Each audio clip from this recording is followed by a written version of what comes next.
Halo, selamat siang sahabat Epic. Hari ini saya sedang bersama salah satu pakar properti, yaitu Pak Iwayan Suryawan, sebagai developer dari salah satu project yang cukup hits di daerah Ubud. Ya, perkenalkan Pak Iwayan Suryawan, selaku direktur dan founder dari Daun Lebar Group ya Pak ya. Nah, hari ini saya mau ini nih Pak, mau tanya-tanya, mau ngobrol. Ya, kondisi kita kan tahu pandemi ini sudah berjalan setahun setengah ya Pak ya. Nah, kita tahu di Bali ini daya tarik propertinya itu masih menarik ya Pak ya.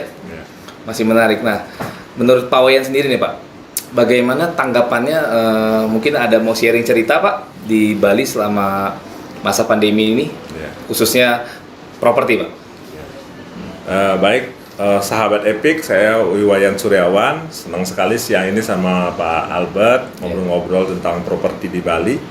Memang mungkin ini kejadian yang baru sekali ini terjadi ya, 20 bulan mengalami pandemi Bali dan seluruh dunia malahan. Umumnya dari dulu tuh market Bali itu selalu silih berganti pembayarnya. Bukan hanya seluruh Indonesia tapi seluruh dunia. Nah, kali ini uniknya dari seluruh dunia nggak bisa masuk nih ke Bali. Sedangkan teman-teman kita yang istilahnya nasional nih, yang punya nyali aja yang berani berangkat ke Bali. Punya nyali Pak ya. Yang punya nyali, maksudnya tubuh sehat, siap untuk berinvestasi. Di kondisi begini kan perlu banyak pertimbangan. Betul. Karena saya pribadi ini bukan nggak punya nyali, tapi nggak ada planning, memang keluar kota pun nggak naik pesawat gitu. Jadi sampai sekarang tetap stay di Bali. Ya, memang kalau saya lihat dari perspektif mengenai properti, peminat untuk orang berinvestasi, ingin mengembangkan dan memiliki properti di Bali masih tinggi. Tapi yang sekarang bisa berjalan, beberapa analisis dari notaris, informasinya yang sewa dari luar negeri itu masih dia, kalau dia punya kontak bagus dan trusted, dia kirim uangnya dan masih berjalan sewanya dengan pola jarak jauh gitu. Tapi kalau beli mungkin beda ya. Ownership-nya kan sangat intens, lihat mengenai rencana ke depan, tata ruang. Tapi kalau saya lihat ini untuk teman-teman di level nasional, ini sebenarnya Bali istilahnya untuk properti ini really times to buy. Kalau kita lewat kesempatan ini, lewat waktunya, mungkin ya dapat, tapi mungkin yang bagus-bagusnya udah hilang lah gitu. Itu kejadian Pak ya. Banyak. Jadi sekarang ini siapa ya tadi punya nyali, punya keberanian dan punya cadangan reserve yang cukup, bisa saatnya untuk masuk dan beli. Betul. Saya lihat beberapa lokasi yang bagus. Jadi kalau kondisi pandemi ini kan beberapa company memang membutuhkan cadangan yang ekstra untuk bisa bertahan dan mengembangkan lagi dan siap untuk recovery. Jadi mau nggak mau, kalau saat ini yang dijual adalah barang yang terbaik dengan harga termurah gitu saat ini. Kira-kira begitu. Gitu Pak ya. Jadi saya juga setuju ya sama Pak Wayan, di masa pandemi ini justru barang-barang itu yang tadi yang barang terbaik ya, properti terbaik dengan harga termurah cepat hilang Pak. Pasti. Cepat sekali. Baru tanya minggu ini, mungkin 2 minggu lagi sudah nggak ada barangnya ya. Ternyata yang ambil itu tadi Pak, yang punya nyali. Dan yang punya nyali itu yang jadi pemenang Pak. Biasanya kayak gitu di masa pandemi ini. Nah, kita bicara Bali Pak ya tadi ya, masih sangat menarik propertinya, dan kemarin itu ada sinyal dari pemerintah Pak, bahwa ada beberapa titik di Bali yang akan menjadi zona hijau ya Pak ya. Akan dicanangkan akan didongkrak Pak oleh pemerintah. Yaitu salah satunya ada di Nusa Dua, ada di Ubud ya Pak ya, dan ada di Sanur Pak ya. Nah, saya menarik mau bicara Ubud ya Pak. Nah, karena sekarang itu orang kalau lihat di Instagram, di sosmed, belakangnya hijau-hijau Pak. Lagi ngopi, lihatnya hijau-hijau ya, sawah itu lagi ngehits. Nah, ini apa yang menarik Pak sebenarnya Pak di Ubud? Kalau sepengalaman saya, karena saya lahir besar di Bali dan mengamati juga perkembangan properti, dan sampai sekarang bergerak di bidang yang terkait erat juga dengan bisnis di properti. Jadi saya melihatnya kalau gambaran saya sampai saat ini memang 3 zona hijau ini, kalau Nusa Dua sih kan sudah kita tahu seperti apa, dan itu pantai, dan boleh katakan lahan untuk bertaninya juga kurang dan minim. Kalau Sanur memang diploting lebih ke depan itu menjadi area yang disebut dengan health tourism, jadi tourism yang kaitannya dengan kesehatan. Nah, memang Ubud ini menjadi sesuatu yang areanya masih terbuka dan banyak yang hijau, karena memang sekelilingnya semua pertanian. Hanya daerah-daerah yang dengan ketinggian 300 sampai 500-an ini hawanya cukup sejuk. Landscape-nya juga masih dapat tanaman gampang tumbuh. Hasil bumi berupa buah ataupun lahan padi, sawahnya juga masih cukup banyak. Air subak dan irigasinya masih berjalan dengan baik, sehingga di masa COVID ini orang memang sedang berlari untuk ke daerah-daerah yang seperti itu carinya, yang landscape terbuka, menarik untuk dinikmati, angin suwir-suwir, nanti dengerin musik, mungkin kegiatan sama keluarga. Dan memang dengan yang menjadi tren bergeser selama pandemi ini, orang memang larinya ke gunung. Kintamani itu lagi ramenya. Terus daerah yang Ubud terutama, apalagi kalau kita Ubud Utara, Tegalalang dan Payangan, itu daerah yang memang sedang didorong oleh pemerintah. Payangan ya Pak? Ya, untuk berkembang. Nah, Payangan sendiri ini yang sedang big project ini adalah Botanical Garden Gianyar dan adanya bendungan. Bendungan yang akan menembus ke arah Petang. Itu sedang dalam tahap konstruksi. Itu kapan Pak rencananya? Kira-kira sekarang sedang berjalan, mungkin sudah hitungan 60-70% bangunannya, bendungannya sendiri. Jadi saya memperkirakan mungkin tahun depan bisa beres, ya paling lambat-lambatnya 2023 sudah berfungsi. Dan itu dari, kalau kita bilang Payangan tuh masuk ke arah yang unik nih, Payangan paling ujung ini kan ada 2 desa, Desa Buahan dan Buahan Kajer. Itu tembus ke Kintamani hanya 30 menit saja. Oh, jadi dari Payangan ke Kintamani hanya 30 menit saja. Jadi ada di tengah-tengahnya ada Bendungan Sidan, naik lagi ketemulah kita namanya di daerah ke arah Pendelokan ke Kintamani. Dan itu view-nya bagus di sana, hutan-hutan pinus apa. Nah, biasanya kalau lokal senangnya makan bubur atau cari jajan Bali di Kintamani. Dan habis itu ngopi-ngopi di udah pasti lihat view Gunung Batur. Betul. Dan saya dengar di atas Payangan sana ada hotel mewah juga Pak ya? Ada Padma ya? Ada Padma. Satu properti sedang tahap persiapan konstruksi ini.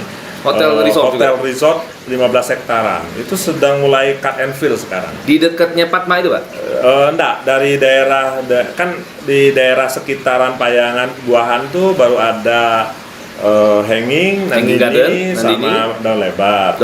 Nah, ke atas lagi sedikit, desa sebelah namanya Buahan Kaje, itu Banyantri mau buka. Banyantri. Ya, itu mungkin yang akan datang di bulan 2022 awal buka mereka, sudah ready.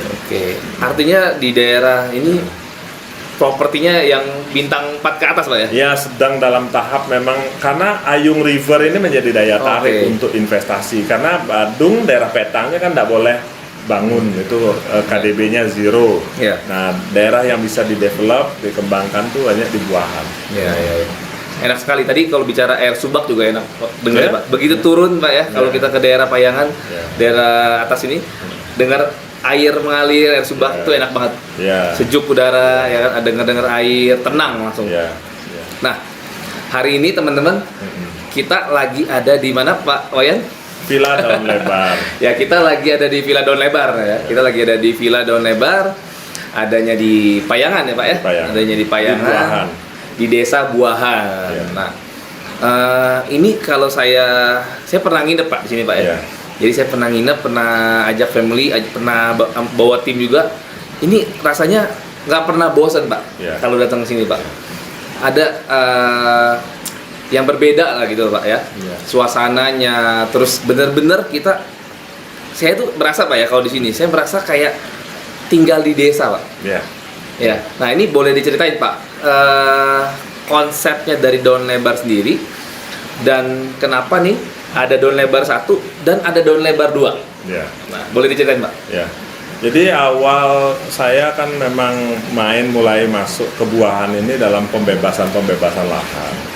Kadang-kadang memang tidak semua lahan gampang untuk diambil alih atau dipindah tangankan. Karena ya kalau tidak ada kebutuhan mendesak, orang juga tidak berpikir untuk menjual sawah atau tegalan. Iya, betul. Sehingga waktu kita masuk itu kita harus betul-betul melakukan pendekatan yang baik dan memang menjadi sinergi dengan masyarakat sekitar. Akhirnya masuklah saya juga melakukan investasi di dalam pembebasan lahan dengan kondisi yang daerah yang masuk ini Banjar Susut namanya ini menuju ke Pura Tangluh. Nah di sini ini memang area yang buntu, ujungnya di Pura Tangluh. Kalau kita bilang tuh kayak Titanic di ujungnya. Jadi kiri Ayung kecil itu yang dipandang oleh Henging sama Nandini. Yes. Nanti sebelah sana Hayung Besar di baratnya. Hayung Besar ini yang tembus langsung ke arah selatan ke Posise atau ke dulu Komo Sambala. Jadi ini pertemuannya di ujung sini. Di ujung daun lebar, Pak. Ujung daun lebar ini di Pura Tangluh namanya. Nah, sebelum itu ada 15 hektar milik Banjar setempat, area konservasi. 15 hektar.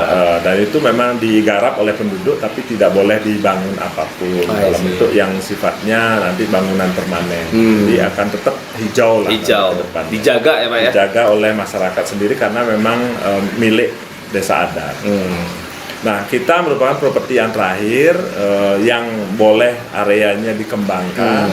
Dan saya melihatnya memang suasananya tetap asri karena ada memang sawah-sawah yang memang tetap dipertahankan dan kegiatan persawahannya sama seperti dulu, zaman dulu sampai sekarang, meskipun teknologi berkembang masih tetap kehidupannya seperti semula.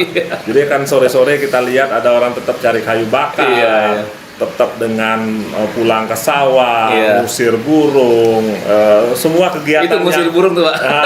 Kegiatan yang memang benar-benar suasana di desa, bertanam atau tani di desa. Jadi kita ini kan kadang-kadang di abad sekarang ini rindu kembali ke desa. Betul. Saya tuh kecilnya seperti ini dulunya. Diajak sama bapak saya untuk ke sawah-sawah cari keong nenek lah gitu.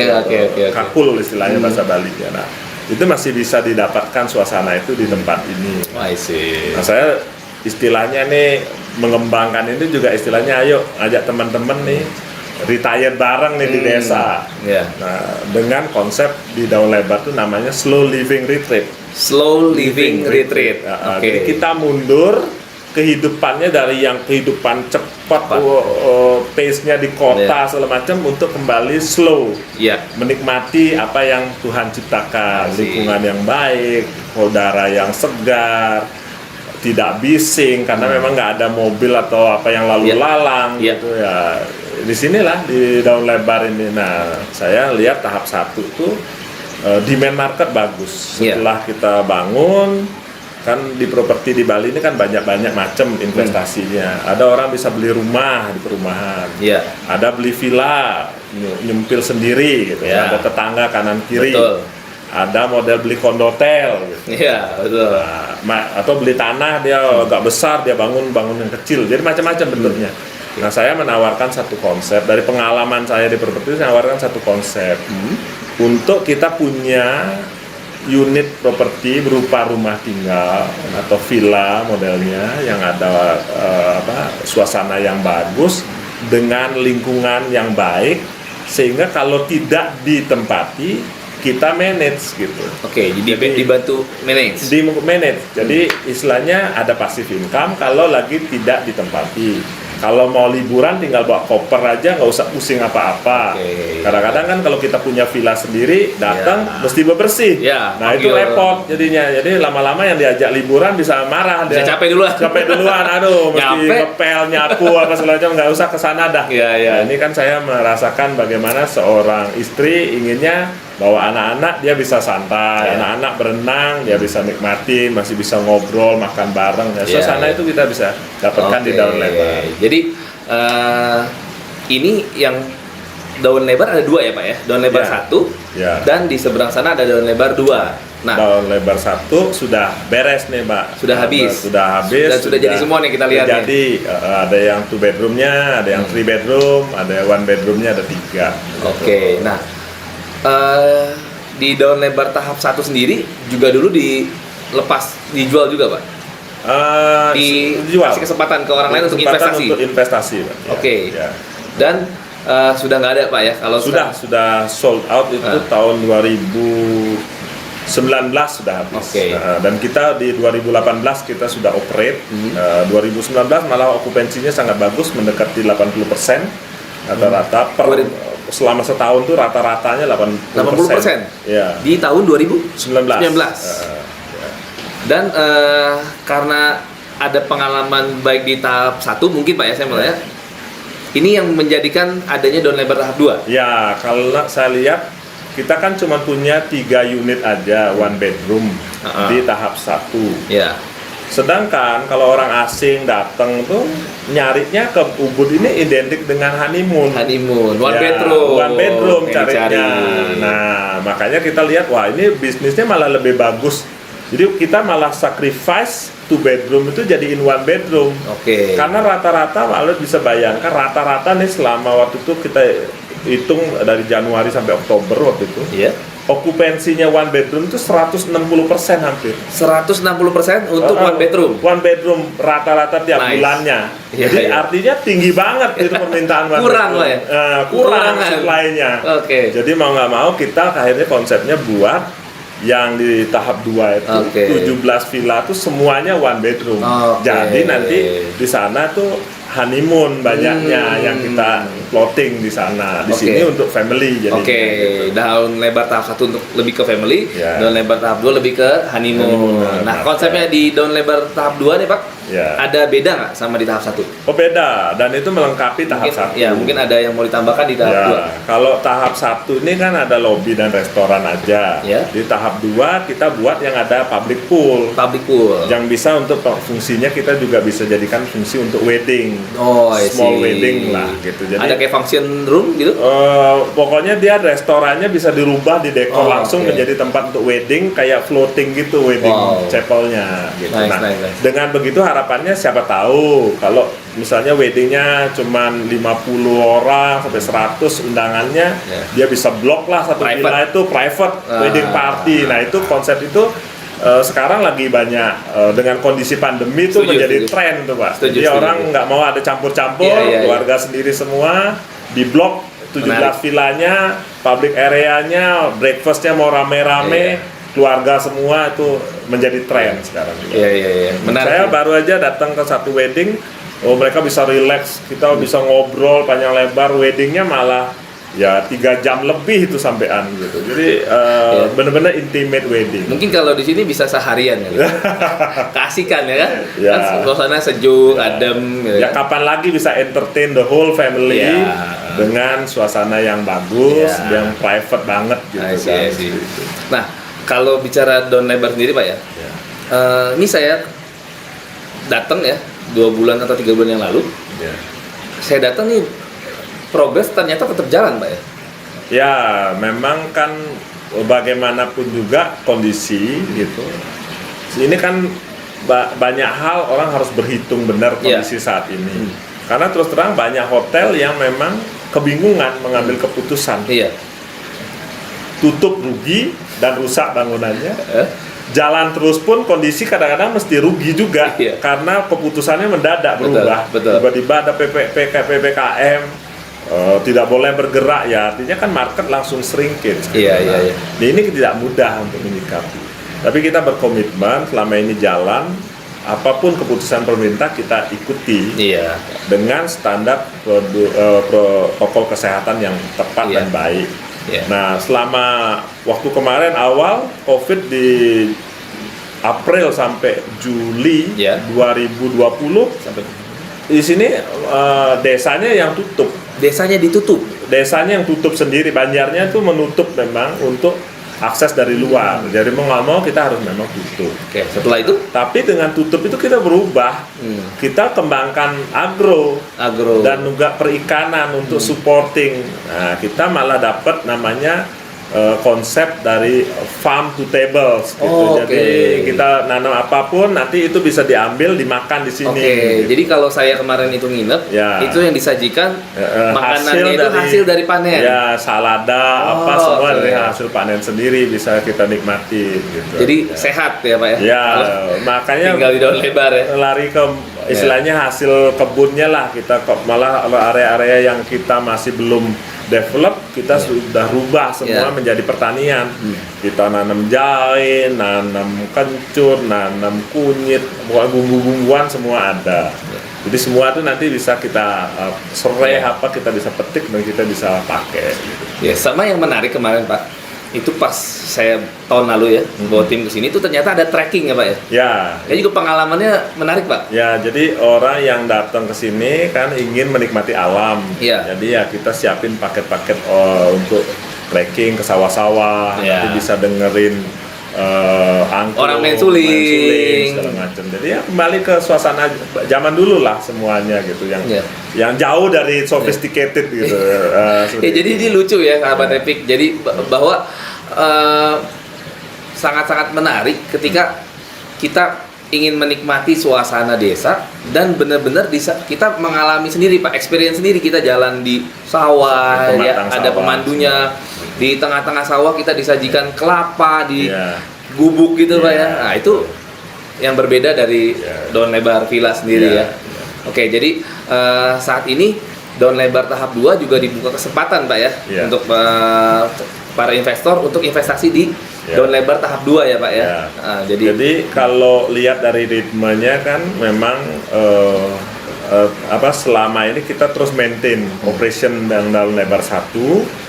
Memang kita harus realistis, market nggak ada dari internasional, harga juga harga lokal, bukan hanya domestik, lokal gitu maksudnya. Tamunya dari Kerobokan, dari Denpasar, terus dari mungkin Tabanan, dari Nusa Dua, ada dari Lotundo ke sini, ke sini, tetangga itu tipe tamunya. Jadi kita harus realistis. Jadi tamu tuh nggak bisa makan kayak salmon teriyaki, senangnya nasi goreng, kue tiaw, batagor. Jadi kita harus realistis. Kita harus ikut dengan ritme market yang ada. Disesuaikan.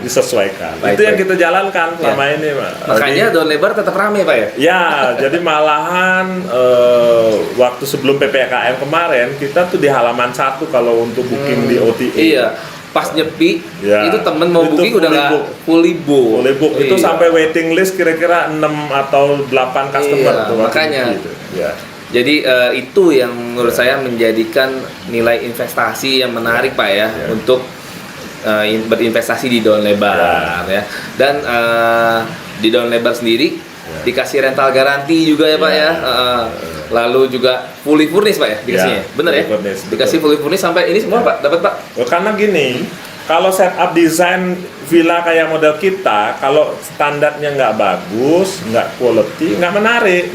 Orang nggak mau datang. Iya, kalau bayar dia mahal, dia lihat ininya desainnya ngawur gitu kan nggak menarik. Jadi harus atraktif dan harus cantik terus lah propertinya. Dirawat terus. Ya makanya kan beda dengan investasi bentuk rumah tinggal. Yang dimana nanti mau kualitinya bagaimana. Kalau ini harus benar-benar good standar. Karena kita mau operate. Jadi istilahnya kalau mesin tuh mesin untuk industri harus tahan banting. Nggak bisa yang sebulan mandek mesti benerin. Sebulan mandek bisa gimana kita bisa memberikan good guarantee gitu. Bahkan sampai ke spek bangunannya kali Pak ya. Karena kan nanti dari dan bangunan MEP hotel sistemnya termasuk wifi segala macam. Orang sekarang wifi-nya lemot aja komplain kok gimana. Orang kan mau kerja Pak. Iya, work from Bali katanya. Ini nggak bisa loading gimana. Nah, itu semua harus dibagusin. Sampai ke situnya ya Pak. Itu semua dipikirin. Makanya yang sulit ini kan kalau kita mau nyari tempat nyumput bisa, tapi begitu connect sama wifi jauh aja nggak bisa jalan. Jadi harus benar-benar harus ada konektivitas untuk kita bisa set up untuk 5 standar hotel. Tapi ini menariknya gini Pak Albert. Jadi kalau lihat dari kondisi yang ada sekarang kita jalan terus nih proyeknya, terus konstruksinya berjalan terus. Cuman kita ini kan nunggu nih pemerintah Saya udah kemarin tuh udah ancang-ancang mau grebek selesai Lebaran. Wah, ini pemerintah udah sounding nih, Juli bakalan buka internasional. Nah, ini unit nggak banyak, sisa 6 nih Pak. Iya. Sisa 6 Pak? Ya, sisa 6 aja sekarang. Jadi kalau misalnya yang berminat tuh mesti buru-buru. Kenapa? Karena kita tinggal speed up aja kalau untuk jadiin ready sesuai dengan international border buka. Karena apa? Ibaratnya kayak gini, kayak bikin martabak nih. Jadi kalau cepat matang, nanti dingin, nggak enak. Ketelatan, orang udah selesai makan semua, nggak minat makan. Nah ini kita harus menyesuaikan waktu.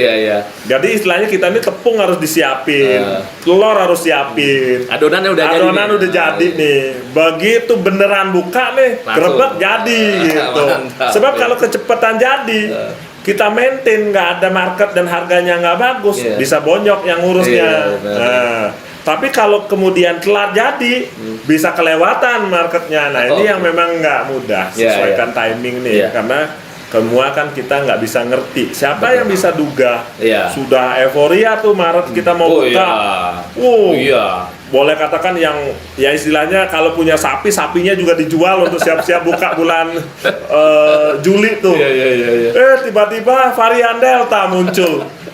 Terus Juni meledak kasusnya sampai Juli. Akhirnya PPKM total. Waduh, melorot lagi dah animonya.